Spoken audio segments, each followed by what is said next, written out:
I am 83 years old. I live alone now. The last friend I had was buried 2 winters ago, and the phone does not ring anymore.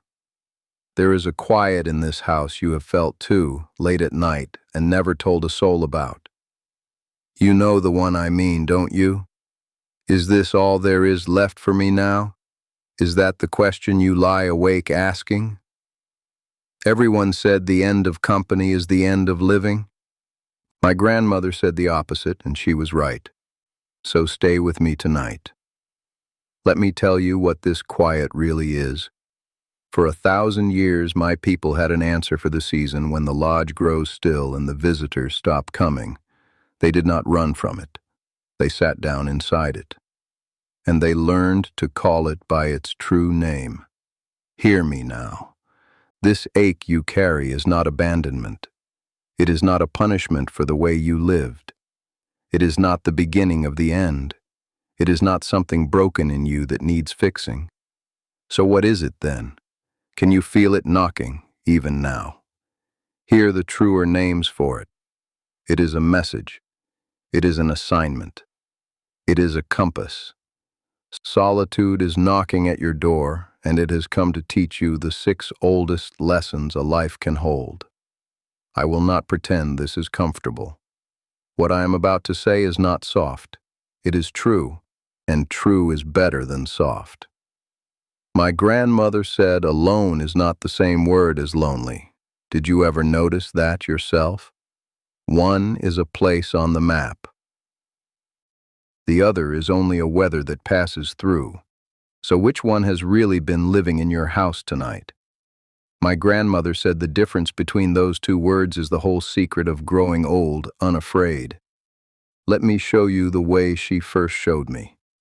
When the house first goes quiet, we all reach for the same wrong medicines. I reached for every one of them. Let me tell you what this season is not, so you stop paying for it with your peace.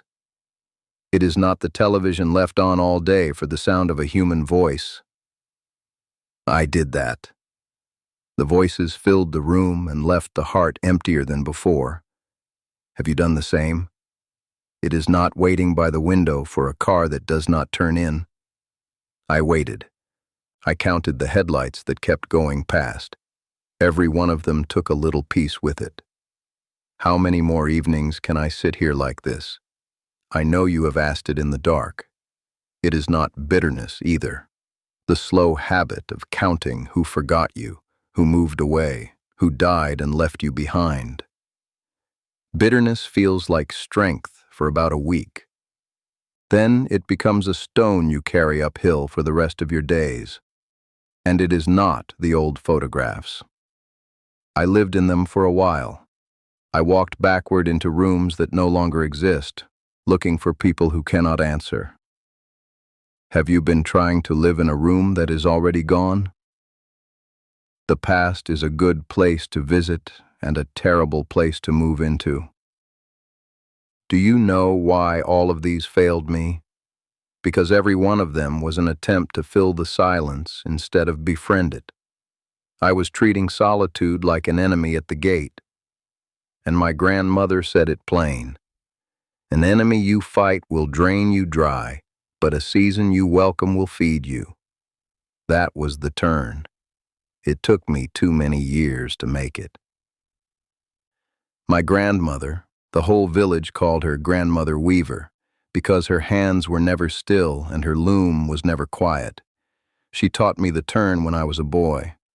I did not understand it until I was old. My grandmother said, "Grandson, silence is not an empty house.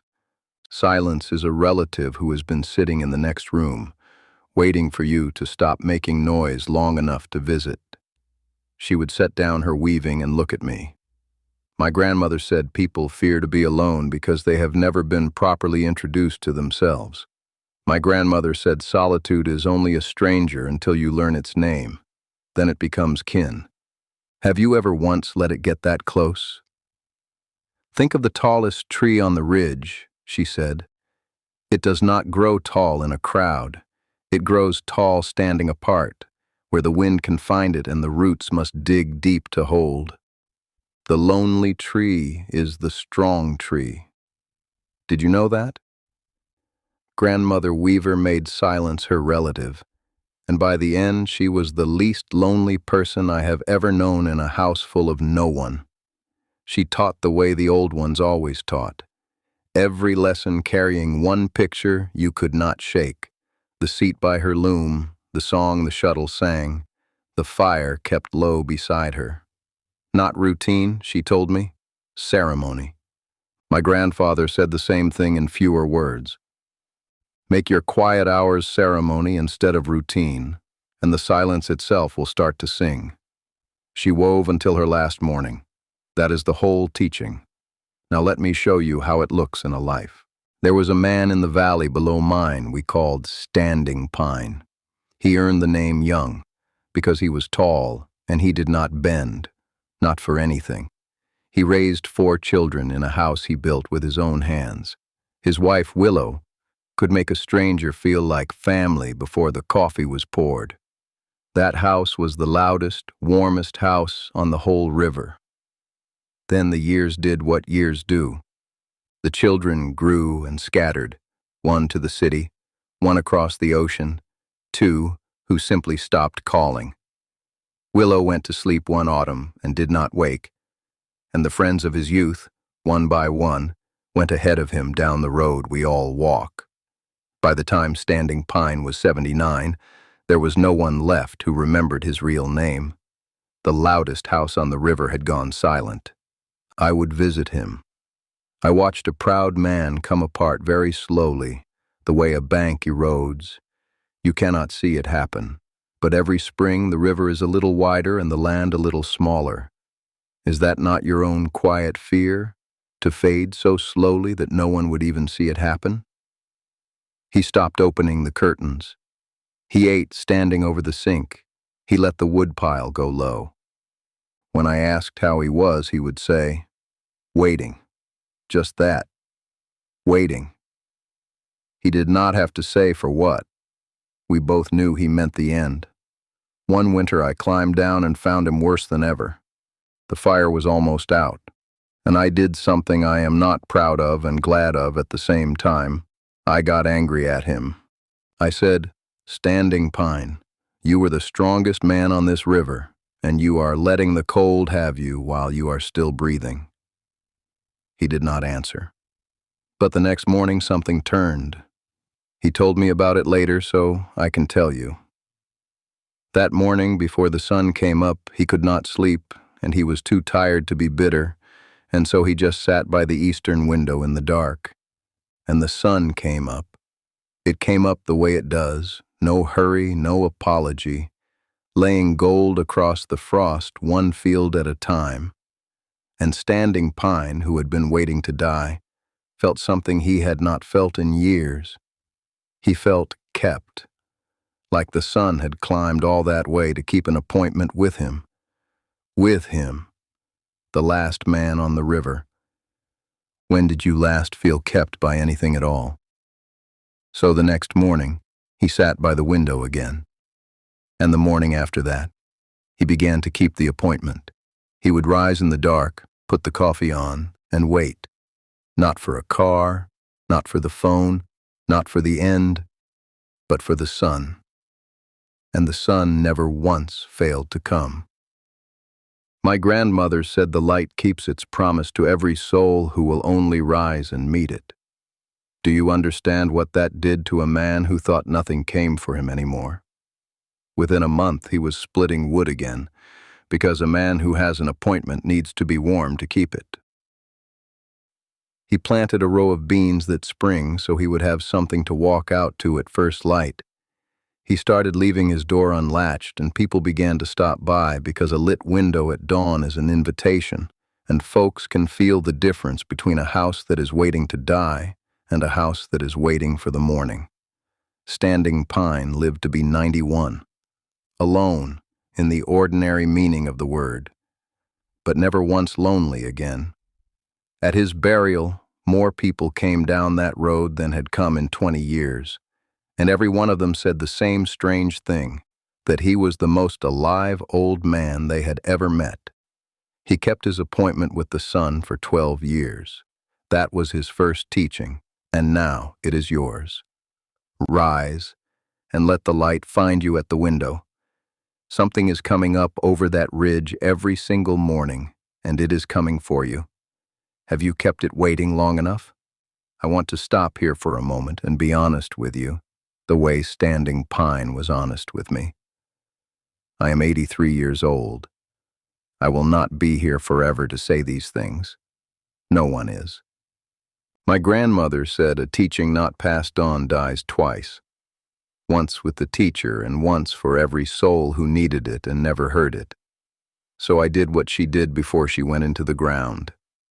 I wrote it all down, every teaching I was ever given, so that it would not be buried with me. That is my legacy, the only one I have to leave. It is a small book. I called it The Native Way, 20 teachings, about 100 pages, written the way I am speaking to you right now, as if we sat across one small fire. When you are ready, the book is waiting for you below, and it costs less than a dinner you will have forgotten by next week. But do not leave to go find it yet. Stay right where you are, my friend. Because I have given you only the first teaching, and I am about to hand you the next 3, the 3 daily practices that turned my empty house into the fullest season of my life. Would you walk out now and miss them? So here they are, the 3 daily practices. They are not grand. They will not cost you a cent. They are so small you will be tempted to think they cannot matter. Do them anyway. I have buried enough friends to know it is the smallest hinges that swing the heaviest doors. The first practice is the simplest, and I've watched it pull people back from the edge. My grandmother said no heart stays empty for long once one small life leans on it. Tend one living thing. Not a garden, not a household of grandchildren. One living thing. A single plant on the sill. A bird you leave seed for. A dog from the shelter that no one else wanted. An old one, gray in the face like you. Choose one life that is not your own and make yourself responsible for it. Here is why this is medicine and not just a hobby. Loneliness whispers one lie above all others, that you are not needed anymore. Has the world truly closed its accounts with you? But is that the truth, or only the loneliness talking? A thing that depends on you cannot be argued with. The fern wilts if you forget it. The old dog waits at the door. Something on this earth now needs you to get up, and needing goes both ways. When you tend one living thing, you re-enter the great agreement of the living. You become once more a person the morning is counting on. I gave a widow down the road 3 tomato seedlings the year her husband passed. Just 3. She told me later they were the reason she got out of bed that first black spring, because tomatoes do not care that you are grieving. They only ask for water. By July, she had more tomatoes than one woman could eat, so she started leaving baskets on porches. And that is how she made her new friends. It began with tending one living thing. What would you tend if you let yourself be needed again? The second practice, move like the river. My grandmother said the river is the oldest teacher we have, and it only ever teaches one thing: keep going. Every single day, move your body the way water moves, slowly, steadily, and always going somewhere. I do not mean exercise the way the young mean it. I mean this: a river never hurries and never stops. It does not wait to feel like flowing. It simply flows around the rock, over the fall, and it wears down mountains by refusing to quit. Your body at our age is the same. The moment it stops moving, it begins to set like concrete. Stillness is not rest to an old body. Stillness is rust. So walk. To the mailbox and back if that is all there is. Walk to the ridge if you can still make it. Sweep a floor that is already clean. Stretch your hands open and closed by the window while the coffee brews. The point is not the distance. The point is to keep the water moving, because a body in motion tells the mind a quiet, true thing: we are not done yet. Do you know how many mornings I did not want to rise and rose anyway, and by the second bend of the path was glad to be alive? Move like the river and let the moving carry you past the sadness that only ever catches a person sitting still. And the third practice, hold this one closest, because it is the one that changed everything. Speak your gratitude aloud, out loud, to the empty room. I know how that sounds. When I first tried it, I felt like a foolish old man talking to the walls. But hear me. A thought of thanks stays trapped behind the ribs, small and easily drowned out. A spoken word goes out into the air and fills the room you are standing in. Grief spoken aloud gets heavier. Gratitude spoken aloud gets lighter, and it takes you up with it. So each morning at the window, I say it plainly. Thank you for this light. Thank you for these hands that still work. Thank you for the coffee, for the warm floor, for one more day I was not promised. 3 things, said out loud, before I let myself think a single dark thought. It reorders the whole day. And here is the last secret, the one my grandmother said she would swear to on her final morning.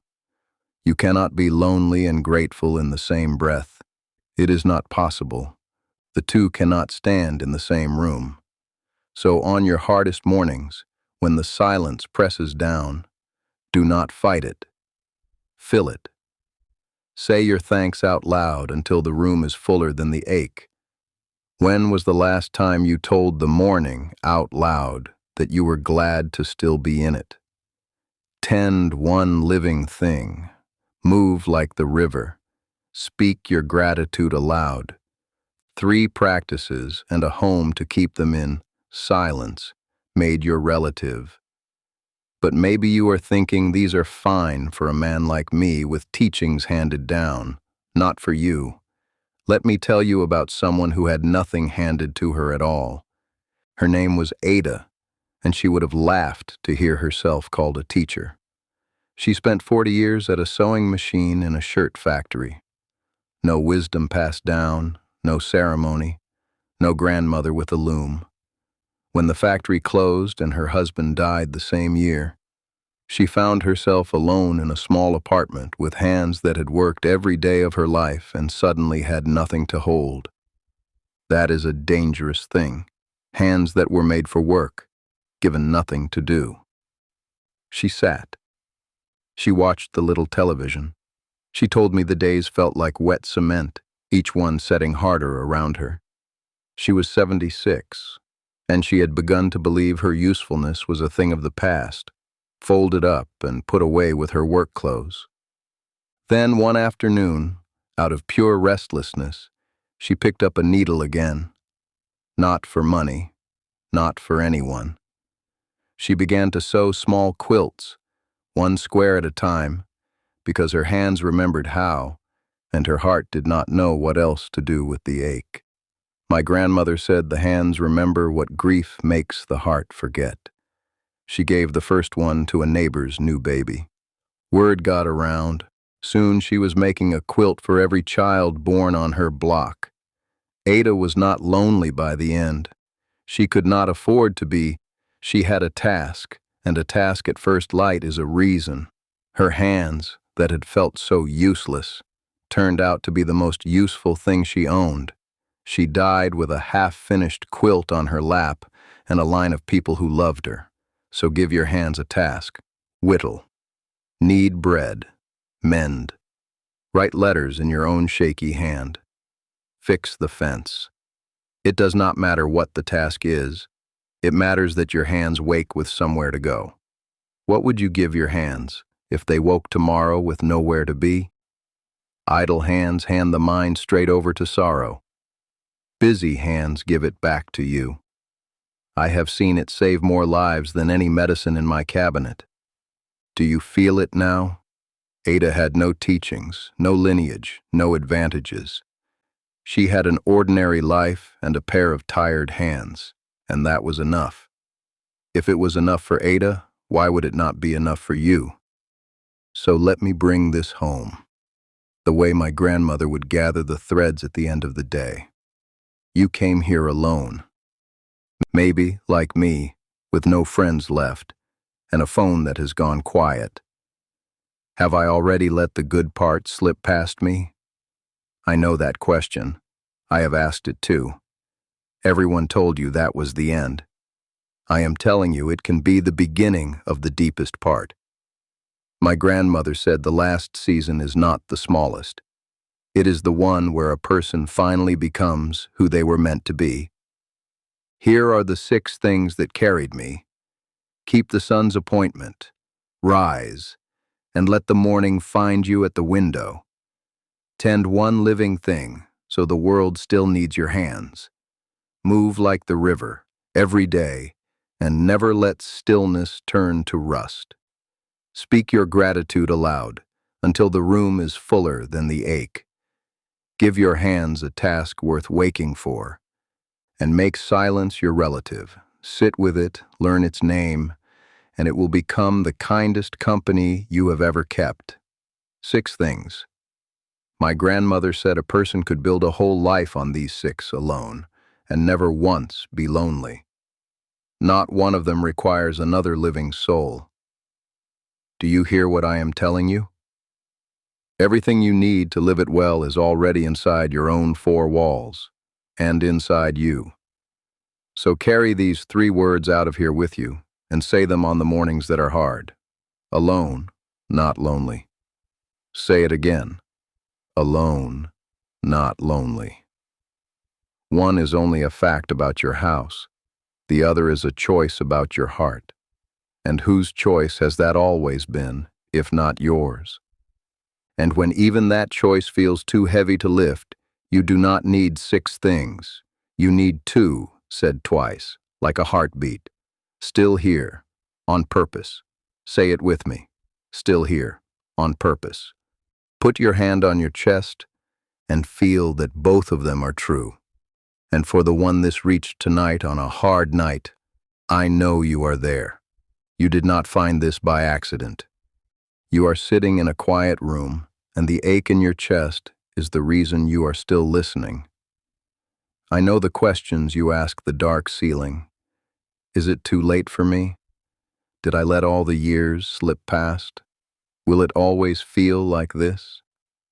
That ache is not a verdict. Did you ever think it was? It is a green shoot. My grandmother said a dead root does not ache. Only living things reach for what they are missing. The ache means the seed in you is still alive and still reaching for the light. And that is the best news I could give you. It is not too late. Do you hear me? The morning is not gone. The river still runs past your door. The silence in your house is not your punishment. It is a relative, waiting patiently in the next room for you to finally sit down and say hello. You have not missed your season. Your season is just beginning. If what you heard today stayed with you, the book is there when you want it. The Native Way, 20 teachings, 100 pages, written the way I would speak to you if we were sitting at one fire. My grandmother said a teaching only stays alive by being passed from one hand to the next. So let me pass you the rest of mine. Before you go, do one thing for me. Tell me in the comments, how long has your house been quiet, and what is the one living thing you might begin to tend? I read every comment, every single one. And if you want to keep sitting by this fire, stay with us. We are not collecting viewers here. We are collecting the ones who remember, the ones who choose alone over lonely and the morning over the dark. Until then, on the mornings that press down hardest, you say our 2 words for me. Still here. On purpose. Come back next week, my friend. I am 83 and I am not done teaching yet.